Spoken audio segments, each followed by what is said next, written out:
এবারের ভোট শান্তিপূর্ণভাবে হয়েছে এবং ভাঙড়ের মানুষ পুলিশ প্রশাসনকে ধন্যবাদ জানালেন, কারণ ভাঙড় বিধানসভায় দেশ স্বাধীনের পর শান্তিপূর্ণ ভোট হয়েছে এবং তার জন্য সাধারণ মানুষ কৃতজ্ঞতা জানালেন এবং পুলিশ প্রশাসন নিরপেক্ষভাবে কাজ করেছে। আরো কি বলছেন দেখুন বিস্তারিত খবরে। আমাদের স্বপ্ন পূরণ হয়েছে যে মানুষ ভোট অধিকারটা পেয়েছে। আমরা চেষ্টা করছিলাম যে হ্যাঁ একদম নিরপেক্ষ ভোট করাবো, যুদ্ধ করতে হবে, হয়তো বোম পড়তে পারে, মার্ডার হতে পারে। এর মধ্যে প্রশাসন এত সুন্দর রোল প্লে করেছে যে একটু স্বপ্নের মতন, যে হ্যাঁ কোথাও কিচ্ছু হয়নি। হ্যাঁ কিছু কিছু জায়গায় ঝামেলা হয়েছে, টিএমসির ওই অনুগামীরা একটু মানে বাজে ব্যবহার করেছে, ভাইজান ছিলেন ওখানে। আমি এটা সকল ভাঙড়বাসীর পক্ষ থেকে বলতে পারি শিওর যে ভাঙড়বাসী এরকম ভোট কোনোদিন দেখেনি যেখানে একটাও অত্যাচার হয়নি, মানে খুব মিনিমাল অত্যাচার হয়েছে। আমরা এরকম ভোট আশা করিনি, মানে এর জন্যে প্রশাসনকে, মানে আমরা প্রশাসনের প্রতি খুব কৃতজ্ঞ। আমরা খুব ধন্যবাদ জানাবো যে ওনারা এইভাবে স্টেপ নিয়েছেন যে মানুষ সুস্থভাবে ভোট নিতে পারে। কি বার্তা দেবেন যে ভাঙড়ে মুড়িমুড়কির মতন বোমা পড়তো, সে ভাঙড়ে আজকে শান্ত মানুষ আজকে ঈদের মতনভাবে ভোট দিল খুশিভাবে, কি বার্তা?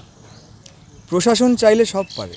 প্রশাসন যদি নিউট্রাল হয়, যদি নিরপেক্ষ হয়, তাহলে কোনো নেতা যত বড়ই হোক না কেন তার কোনো ক্ষমতা নেই যে একটা ব্লকে এসে, একটা বিধানসভায় এসে বোমাবাজি করবে, মার্ডার করবে, ক্ষমতা নেই।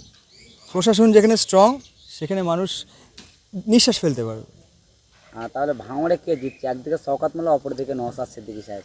আজকে যেভাবে ভোট হলো শান্তভাবে, কে জিততে পারে? কি মনে হচ্ছে? হাসি দেখে কি মনে হচ্ছে?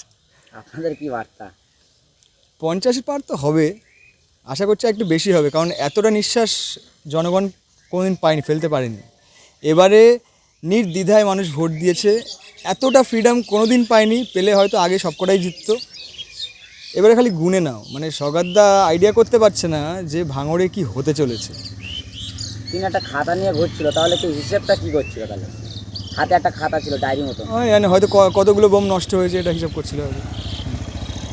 এমন বলছেন একটা ক্যান্ডিডেট তো প্রার্থী কে? Saokat Molla. Saokat Molla all in all, observer, candidate, panchayat সমিতির সদস্য, পঞ্চায়েতের সদস্য, উনি সব কাজ করেছেন না। আমি পঞ্চায়েত সদস্য, আমি যে আমার বুথে একটা কাজ করেছি আমি নিজে ক্রেডিট নিচ্ছি না, কিন্তু দাদা নিয়ে বসে আছেন 100 কোটি টাকা কাজ করে। আর কত বলবো?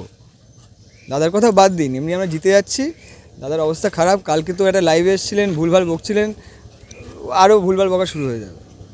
কি বার্তা দেবেন? আপনাদের মনে ছেলেরা কি টিএমসি থেকে আইএসএফে আসার জন্য কি এত শক্তিশালী হলো? না, এটা একদমই বলবো না। এখানে সম্পূর্ণটা ভাইজানের ক্রেডিট। ভাঙড়বাসী ভাইজানকে ভালোবাসে, ভাইজানের নীতি আদর্শ ভালোবাসে। আমরা সামান্য চুনোপুটি, আমরা কেউই না। আমরাও ভালোবাসি, আমরা সেই ভালোবাসাটাকে জাস্ট প্রচার করে দিচ্ছি। আমরা হচ্ছে মাধ্যম, আমাদের জিরো ক্রেডিট বলতে পারি। এখানে যতগুলো নেতা আছে, নেতৃত্ব আছে, সবাই একই কথা বলবে যে নেতৃত্বতে জিরো ক্রেডিট। আমরা জাস্ট অর্ডার ফলো করছি। ভাইজানের যে নীতি আদর্শ এতই স্ট্রং, এতই শক্তিশালী যে মানুষ এমনি ভালোবাসে।